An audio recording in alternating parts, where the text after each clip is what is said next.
Welcome back to a new episode on our Open to Happiness podcast.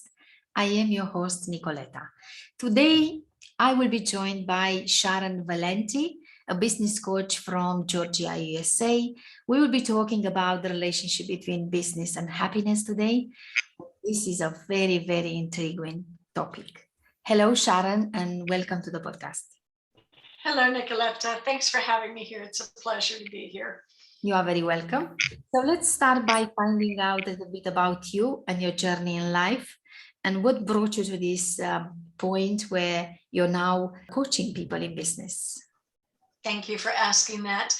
So I'm going to summarize it. Like so many people my age, I grew up in a time frame where I had very strict parents. I had unfortunately grew up with alcoholic parents, and my mother was one of those true raging, very violent alcoholics. So as a child, in order to protect myself, I learned very quickly to become a people pleaser. And I gained a lot of beliefs that were untrue, only I didn't know it at the time about myself. Mommy's punishing me, I mustn't be very lovable or likable, or I must be a bad person. And that stuck and got reinforced when I hit elementary school and high school, etc. And because of that type of energy I was giving off, I drew more of it to me. So I really began to wallow in a victim role, only I was clueless that was even a title for something. And when I was around between 8 and 9, my father molested me, and that was a big surprise because I had always been taught, like so many kids, nobody should ever touch you, where you're untouchable kind of thing. So my little mind couldn't comprehend that, couldn't understand how someone who's supposed to be my hero and protector could do that to me. And fast forward, that also began to create patterns in my life.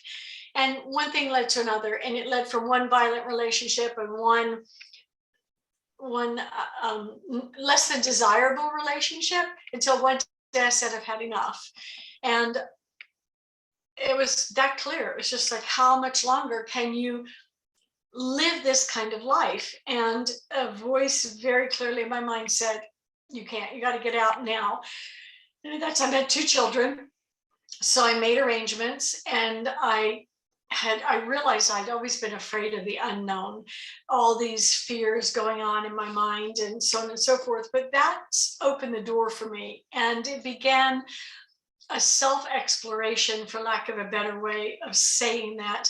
I got a hold of every book. I attended every class. I did like a total immersion on self-help, self-growth, and picked the things that rang true out of each one of those into my own life. And this massive growth began to happen. Eckhart Tolle was an influence in my life. The work of Byron Katie, a big influence in my life. And probably Katie's work was one of the most influential pieces. I also did Scott Killaby's work, in as much as I learned how to uncover those underlying beliefs I had about myself: not smart enough, pretty enough, tall enough, thin enough, fat enough. We all have these not enoughness beliefs. And as they began to surface, and I was able to apply them into different situations that caused me to feel that way, I began to understand, one, that they're not true, and they never had been true, those beliefs. So what was left was the truth. Instead of I'm unlovable, I realized I am lovable, and I've always been lovable. And you never supported me turns out to be, it's my job to support myself. I've never supported me. I've given my power away to others. And so it expanded from there, and each new insight and clarity that I gained set me free. And so that really developed me into the coach that I am today. I've worked with literally hundreds of people, and mostly through Zoom and several in person. But what happens in that facilitation is I literally see a physical change in the people that I'm working with. It's like and I experienced it, it's like the relief of like knowing I'm okay. At some level, that's what happens. And I've also learned very clearly that there are three kinds of business, and there's your business, there's my business, and there's the divine's business. And I promise the only time we ever get ourselves in trouble is when we're in somebody else's business. And that's even if it's just in our thoughts. And a very small example, if we're, let's say, out in a restaurant or out in a public environment, we happen to see someone and we think to ourselves, what were they thinking when they put that outfit on? You know, we're judging them. But whose business is it what they wear? Whose business is it what I wear or you wear? It's our own business. If we stay in our own business, we're fine all day. It's the moment our thoughts start getting into somebody else's business, we can get ourselves all worked up in the conversation. Of course, we're always going to be the winner because we're directing the conversation, right? So you could be on your way to meet a friend or a client and have all this mental rehearsal going on, and maybe it could be happy and maybe it's not so happy. And by the time you meet up with the person, you're already set, you're already in a mood, you're already in a mode, and that person's innocent. They have no idea why you're showing up the way you did. They have no clue. You just had that whole conversation with them, the whole ride over there. We do it all day long, right? Oh, yes. We let fear, and everybody has these cutesy little terms for fear, false evidence, appearing real and stuff. All of that's true. But all fear is our very vivid imagination envisioning something taking place in the future and have it have a terrible outcome.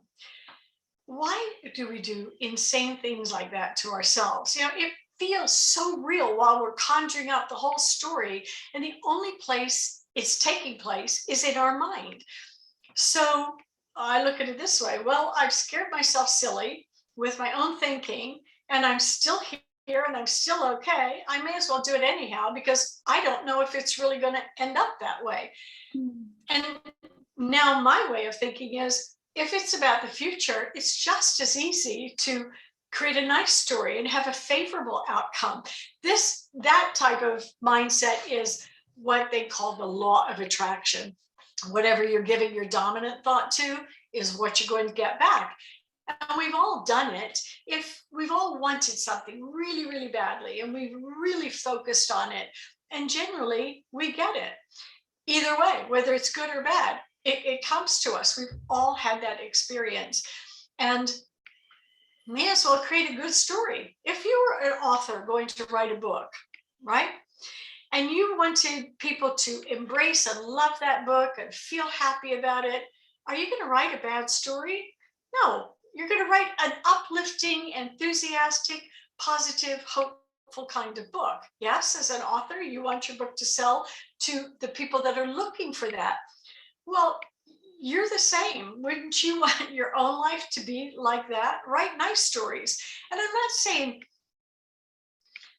airy fairy pie in the sky. It's just write a pleasant story for yourself. Why keep falling into that victim mindset? Being a victim is self-imposed.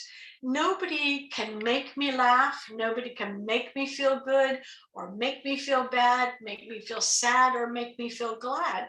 Only I can do that, but through the thoughts that I'm thinking about myself. So Yes, if you, it's very difficult to become aware of this. well, yes, it's definitely not easy, and it is doable once you make up your mind that you want your life to feel a different way. And I use the word feel because it does come down to how we feel inside. Then I can go out of my way to put myself in a position to surround myself with those things that make me feel good, because I'm the one making the choices. So I can either watch the news on TV and get saddened by what I'm seeing because the stories that go on in my mind immediately reacting to that news, or I can watch a Hallmark love story on another channel. My choice, right? Thank you so much for sharing a little bit about your life path. We share a lot of commonalities around the traumatic childhood, the alcoholic environment. I had my father going through the same kind of challenges. I'm happy to hear from you that the hardship that you've endured in life, in a way, helped you shape yourself into the person that you want to become and the person that you want to be. And I'm sensing your passion for life and for helping others, for sharing your gifts with the world, which is absolutely amazing. I'd like to ask, now that you've been in the business world for a good number of years and you have a lot of experience, what are the most significant challenges for entrepreneurs and business people generally, especially at the beginning of their ventures? So what I found in working with people and in myself along the journey is what I'm believing about myself. I recognize the worst thing anyone can ever do is compare themselves to another business person. We can aspire to have some of the qualities that another person has. However, at the same time, being very mindful not to put yourself down, not to keep falling into that mindset, I'm not good enough. I'm not as clever as that person. I'm not as lucky as that person. I'm not in the right place at the right time like they were. None of that is true. It's just stories that we tell ourselves, and it's stories that budding entrepreneurs, we want to be the next Brendan Burchard or Tony Robbins or anybody else out there. And it's possible. You can be those people if you have all the beliefs about yourself that accompany those people. So if you, what's that saying? If you say you can, you will. If you say you can't, you won't. And it really is that black and white in life. So once I changed my own mindset to I can do this and I will do that, and also became aware that it probably won't happen overnight. It would be lovely if it would, but there's pieces along the way as an entrepreneur, the mind mapping, the business plan. You have to do it step-by-step process. You don't necessarily have to go through all the trials and errors. And that's where I help people, is understanding you don't need a bazillion courses on how to run your business. You need some solid basics, and then the rest is up to you and your belief system. So if you want to be a computer wizard, you learn the basics of computer programming or whatever field, right? And you believe you can do it. If along the way there are some hiccups, some learning opportunities, that's great. Don't look at them as failures or mistakes. I think we should personally eradicate the word failure, because everything is simply a way to learn and grow. So how can it be a failure if we're always growing from it? So retraining the mind on just something as simple as that. Don't look at it like, oh, I'm a failure again, because that's the old you. The new you is great. Look, I learned from that. That's not going to work. So let me find out what is going to work. Just like Edison did, Thomas Edison, I've been through his museum, hundreds and hundreds and hundreds of experiments, finding out which one ultimately will be the winner, right? That's all we're doing. And it is just switching that thought process, the old one off, and embracing a different mindset.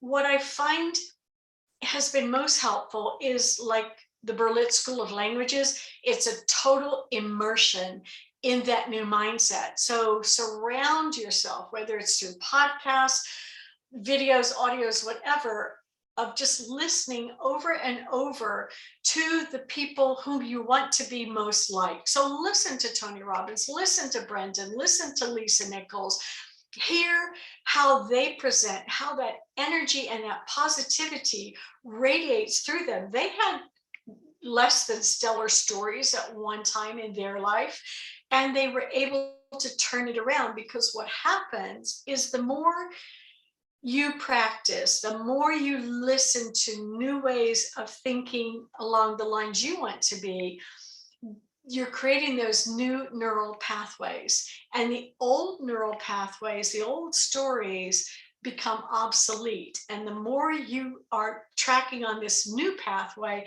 the more that becomes the dominant neural pathways in the brain. And what happens is, as you're changing internally, you will notice your outside world is changing. So the more confident you are as a business person, the more you start believing the new beliefs about yourself. I am a good business person. I am intelligent. I do know what I'm doing, and I'm learning every day. I'm as, again, not to compare, I am as equal as anybody else out there who is how I want to be. Just start seeing yourself that way. I am a Tony Robbins. I am a Lisa Nichols. I am a Oprah Winfrey. We have a tendency to elevate those people in our mind.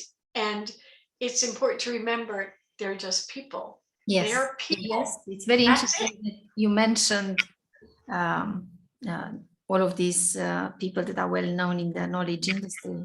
Very often I hear people saying, oh my God, Tony Robbins. Why would people want to be Tony Robbins? I mean, get inspired, feel empowered, that's fine. But create your own path in life, because you're not going to have a second Tony Robbins. He's unique. He's himself. I mean, getting the inspiration, that's absolutely fine. Taking some of his learnings and using them into your own business, whatever you do, that's absolutely fine.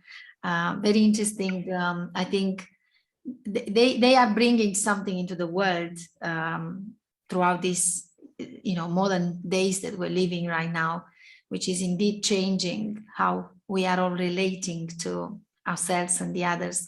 But at the same time, it puts a lot of pressure on everyone to overtake the others, to be better, to be greater than all of the others. And I think in terms of our mental health, it has an impact. People suffer, especially people that just start in business. They always look into the numbers, they compare themselves to others. And I have worked with some people, obviously, in the business arena. They now want a 6-figure, then they want 7, then they look at 8. And where is what is the end? It doesn't seem to be ending, because if you always look at these idols and you feel small comparing to them, it can be in a way, it can be stimulating, to push you to do more, but it can also bring a lot of distress and unnecessary suffering, because very often we don't know when enough is enough. I mean, what's wrong with feeling small and happy? Why do we have this inflated ego to be richer or to be greater or to speak to a larger audience?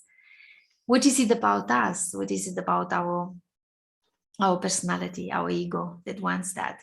And I imagine you work a lot with that, as you mentioned, going to the mindset and adjusting where it has to be obviously changed a little bit.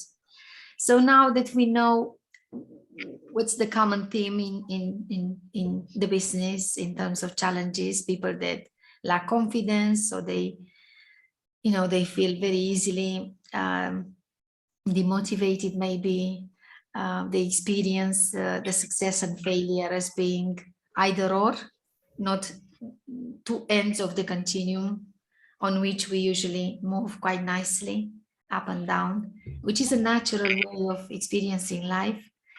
So if we go a little bit deeper now, what has been your experience in terms of coaching entrepreneurs and people in business? Is it easy to overcome our barriers, our limiting beliefs? Or it's quite a difficult journey, because we've been programmed to function this way. How easy is this change happening in real life? So if we remove the words easy, and we remove the words hard, and we remove the term small or big, those are just letters until we assign a meaning to them. If once you learn to let words be relatively meaningless, the answer to that is it's neither hard nor easy. It takes consistency and it takes consciousness. And when I say consciousness, it means slowing down in your day long enough to see what your thoughts are and check in, because you are causing your own suffering. Anybody is causing their own suffering because of their thoughts. Nothing takes place outside of our thoughts. Nothing. We create these stories all day long, every day, and they're not true. They're just stories.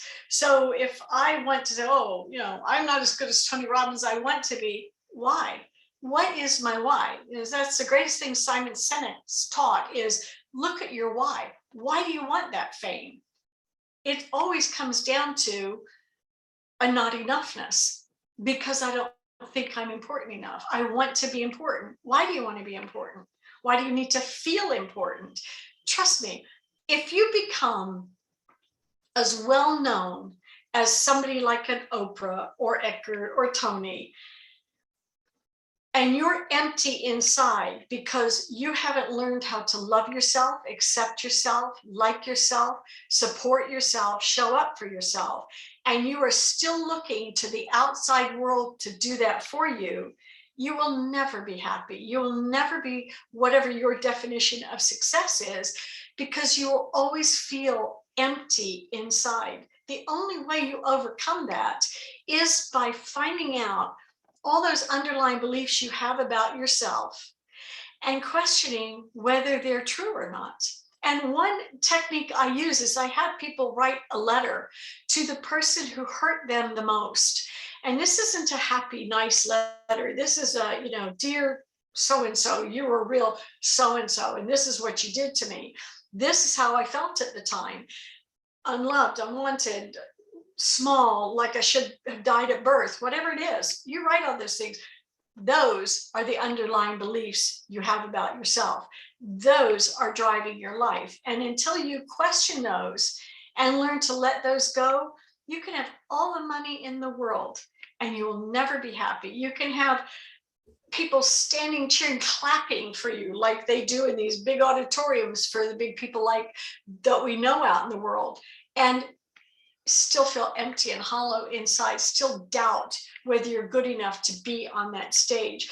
There are so many, and I'm sure most of your listeners have heard this too, so many of these famous people say before they go on stage, they have such a case of nerves.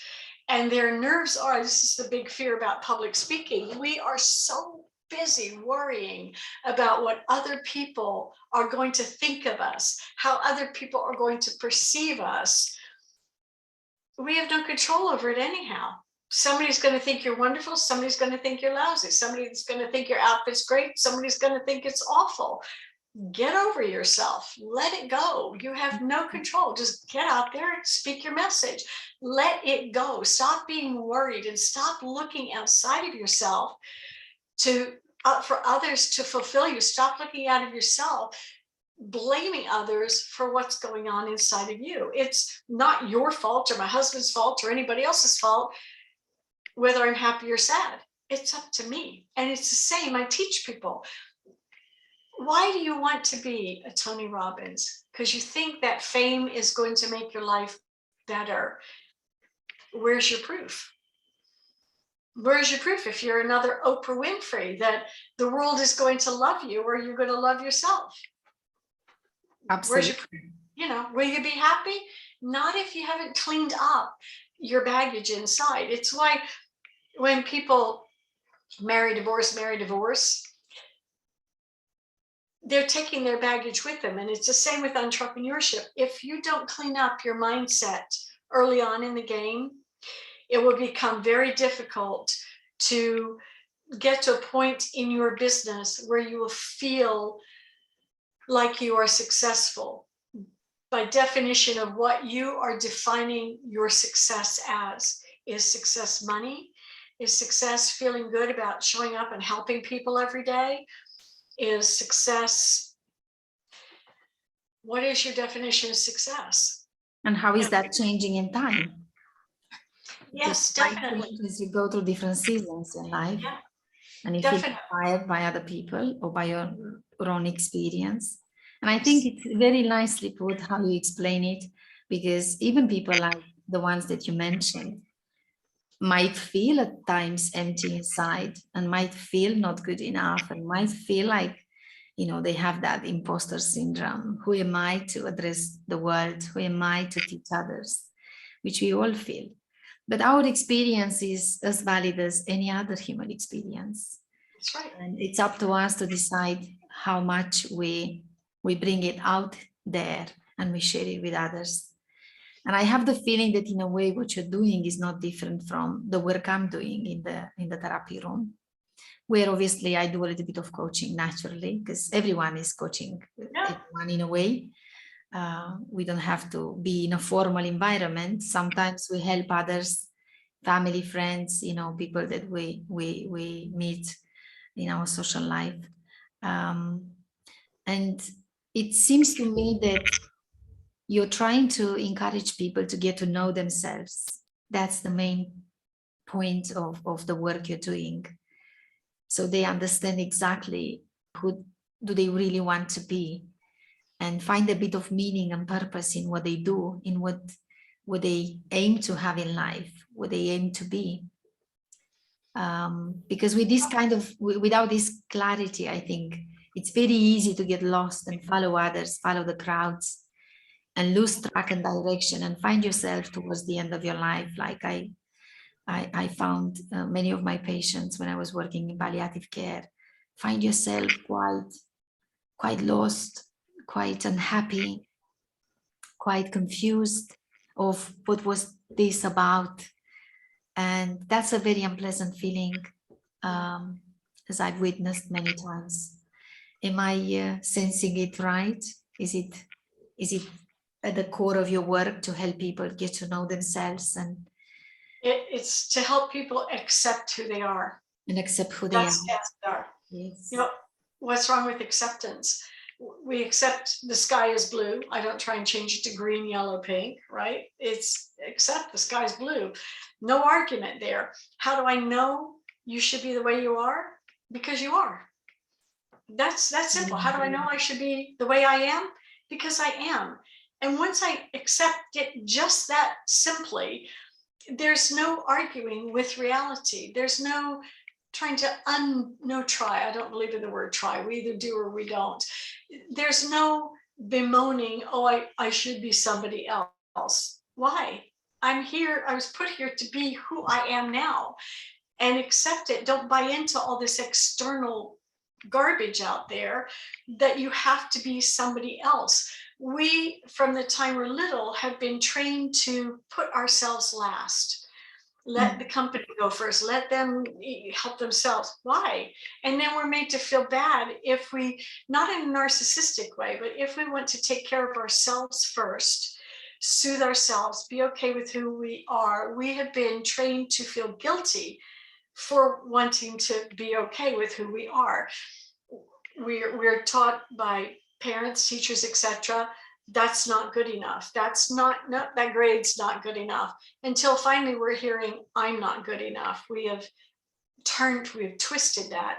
And that's what I mean when I say, when you get clear, your mom said, that's not good enough, or that's a bad thing to do. We're the ones that said, I'm not good enough. I'm a bad person. Once you get rid of all that underlying garbage, all that's left is who you really are. And there's an acceptance, because once all that other garbage goes away, there's just you, lovable you left. And you're clear. And you then are able to pass that along in your own business. It's an energy that just flows from you. Think of people that we've really admired in history, maybe a Mother Teresa or a Gandhi, or people, Jesus, whoever you admire. They're not the ones out there standing up on stage necessarily. They're the ones who are accepting largely who they are, They're not questioning whether you like them, you like them, you like them. They just show up as they are. And in their just showing up and being comfortable with who they are, they have made more impact in the world than anybody else. If you think about it like that, right? Yes. They've not been busy saying, oh, look, I got to get up on the stage and make millions. And their every need has been met every step of the way. When we can offer ourselves unconditionally like that to our clients have to benefit from that, because we are a living example of what it is we're helping our clients get to feel comfortable with in their own skin, who you are. You don't have to be anybody other than who you are. It's so wonderful how you talk about our programming, because we have all been exposed to this conditioning. And that's our memory, that's our database. This is how we function. Automatically, we respond to life, or we react to life from that place. And very often, yes, well, we go through school, through the education in the family. It's all about behaving in a certain way, achieving a special grade. You know, we get measured and assessed all the time. And naturally, we are formed this way. And then that's following throughout life. And part of our work, as you mentioned, is to strip ourselves through everything, from everything that is not, real, and bring that authentic self out, so we can enjoy life from every single, part of us, fully. Definitely. And that's, can I just tie that back in, go full circle with this? So that goes back to earlier what I said about, if you want your life to be a certain way, you do need to immerse yourself into that way of life, whether, like I said, listening to podcasts like yours, reading books about the people, so on and so forth. Some of the classics, Think and Grow Rich, How to Win Friends and Influence People, they will never be out of style, because the basics of those apply to everybody. Joe Dispenza is one of the most remarkable people today in my eyes, because he is demonstrating scientifically exactly what I'm saying. By that total immersion and creating those new neural pathways, the old ones die off. They die off unless you revert back to that way and then recreate those. So by virtue of immersing yourself into the lifestyle you want, without beating yourself up or without comparing yourself along the way, because you're getting clear on your mindset along the way of your business path, you have to become, the law is you have to become, you will become the kind of success you visualize for yourself, that you want for yourself. You will get to a point in your life, if you undo all those beliefs, if you create the new ones about yourself. I am good enough. I am a positive. I am a powerful person. I am great. Whatever it takes in the way of encouraging yourself. I'm not talking about false beliefs on yourself. Louise Hay taught, look in the mirror, do the mirror work and say, I love you. It wasn't to convince yourself I love you. It was to see what other beliefs came up underneath that. I love you, Sharon. Oh my God, look at those wrinkles. Da, da, da, da. That's what I need to work on. Mm-hmm. The beliefs and the wrinkles I've got aren't good, that kind of thing. So by listening to whoever, like I love listening to Joe Dispenza and a couple of other doctors along those lines, because they are scientifically explaining what we can do to get us to where we want to go, create those new neural pathways. And the way to do that is read the books you want, listen to the people you want. Under no circumstances ever do something that doesn't feel good to you. It's a choice. Nobody is forcing you to stay in that relationship, to stay. If you said, okay, I'm going to be this kind of a coach or this kind, you don't have to stay in that. If it's not working out for you, move to something that will. But too often we push ourselves to keep doing something we really don't like doing.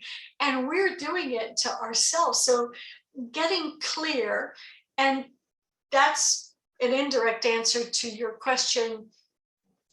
It's not hard work. Does it take time? Yes, it takes time, because we've spent a lifetime in those old beliefs, and it takes time to become comfortable with the new beliefs, with the true beliefs about ourselves. People stay in jobs they hate because they believe they have to bring the paycheck home from that job. Not true. Go find a job you love.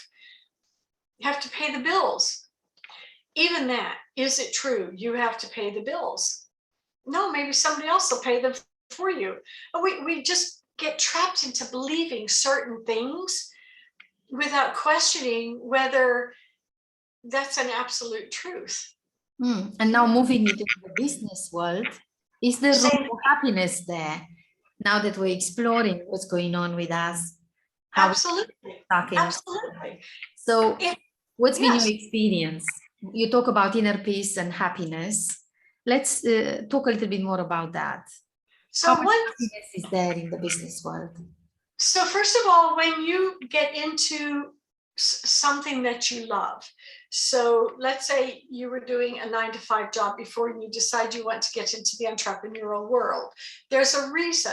So let's start with, why do you want to become an entrepreneur? What are you believing about yourself? What are you believing that becoming an entrepreneur is going to do for you?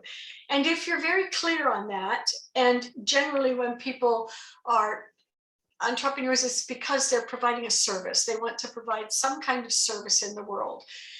Okay, in providing the service that you're going to provide in the world, what is it that you're going to get? What is it you think you're going to get from providing that service in the world?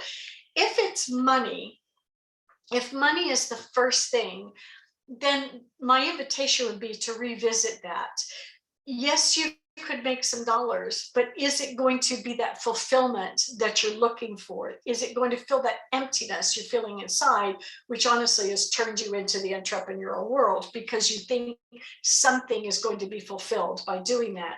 Money will pay your bills, money will give you a couple of vacations, whatever.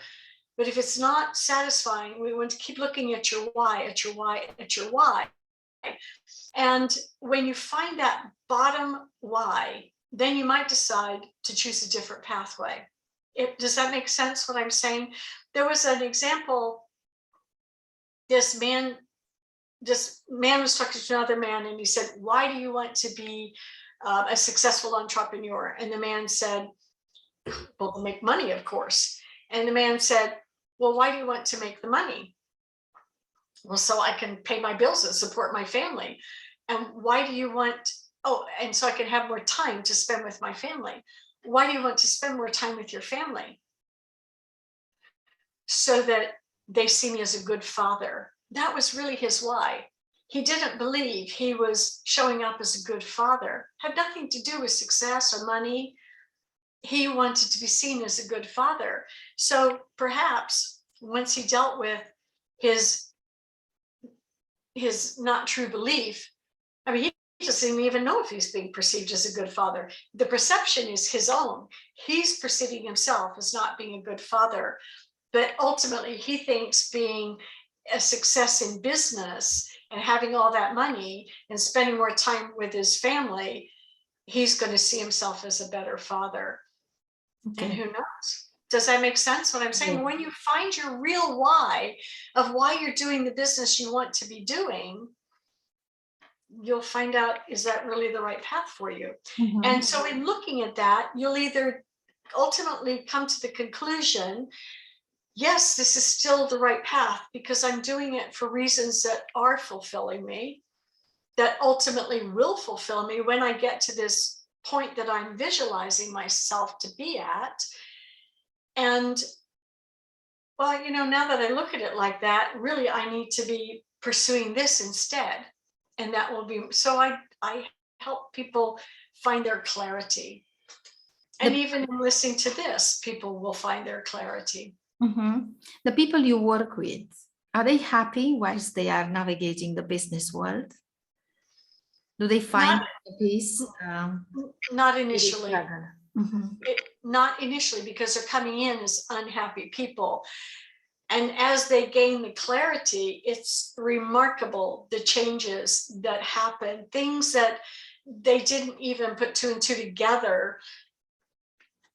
It's that ripple effect. So not being able to see the ripple over here, but what they were doing here, the minute that changes, that whole ripple effect now changes. The things that are going on in their outside world, the kind of clients they were attracting were, I'm sorry, let me collect my thoughts on this. So I'm not a successful business person. I'm frustrated. I come to me for help. And what I learn is in my frustration and those negative beliefs I've got going on about myself, keep attracting that person that's never going to buy from me, never going to help me grow my business. As I unravel those beliefs and I'm like, well, yeah, I am good at what I do. And yes, I'm a great instructor on this. And yes, I know how to do this. Then I start attracting those people because my mindset's different and I'm giving off a different kind of energy there. It's that simple. It's like, it's as simple as this. If you're having a bad day in yourself, you wake up in a bad mood, feel crappy, etc., chances are you're going to dress to match that mood. You're going to put on sloppy clothes, whatever. If you wake up and you feel like $1 million and you dress like $1 million, you're going to attract compliments all day long. How you look fabulous. Oh, that dress is gorgeous. And you feel, because you're exuding that kind of energy. It's the same thing in the coaching that I do. You show up, you're at a certain point, a certain mindset. As your mindset shifts, your confidence shines through. It's always been there. It just begins to shine through. Your self-esteem starts to shine through.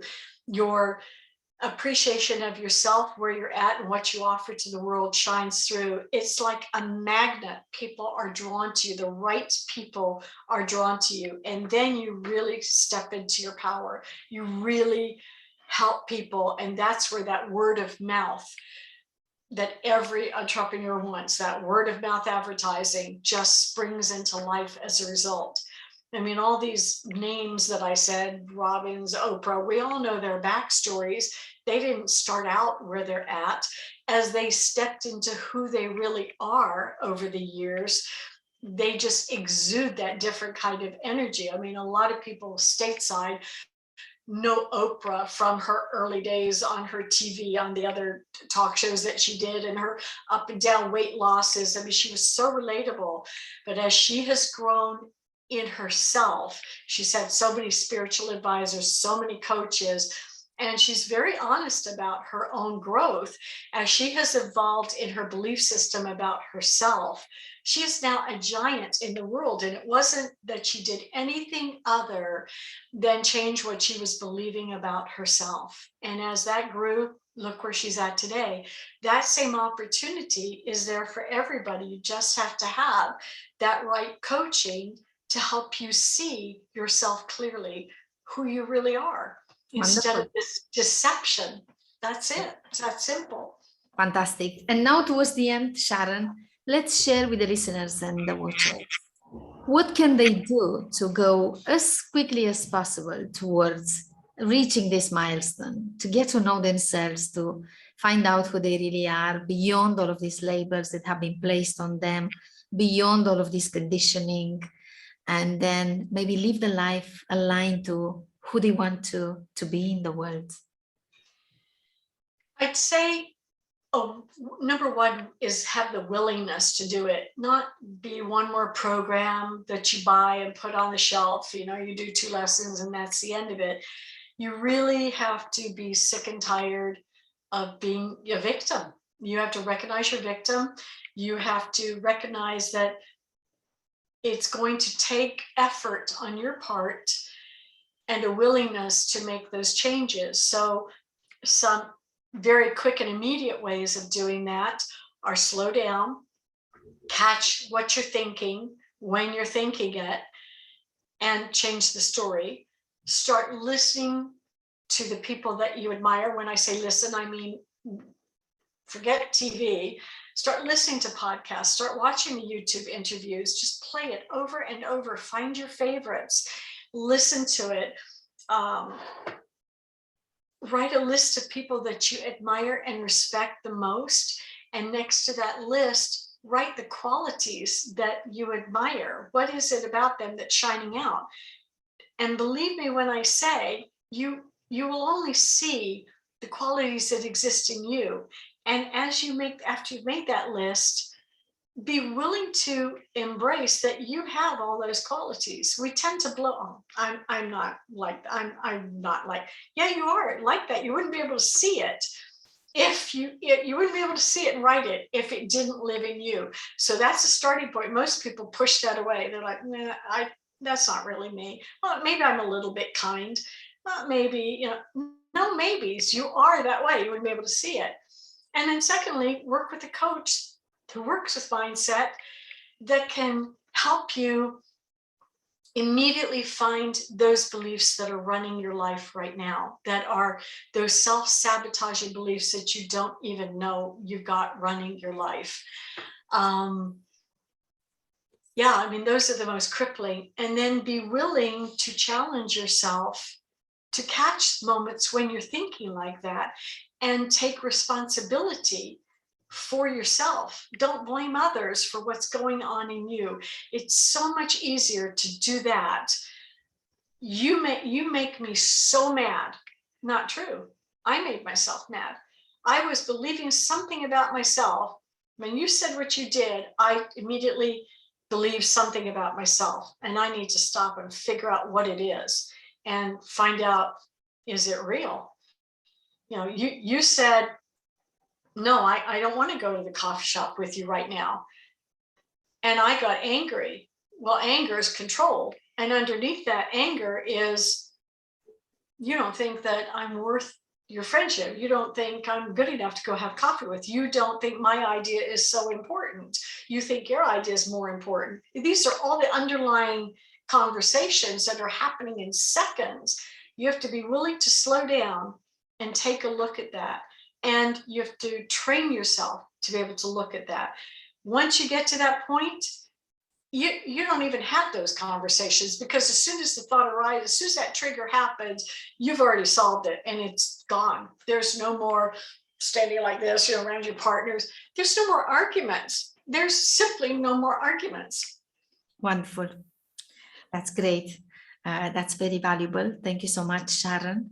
It's been a wonderful conversation, but it is time to stop now. A big thanks to all of you listening, watching, and many thanks to you, Sharon, for joining us here today. Thank you. Thanks for having me. You're very welcome. That's it for now. Until next time, we are wishing you all good health and happiness.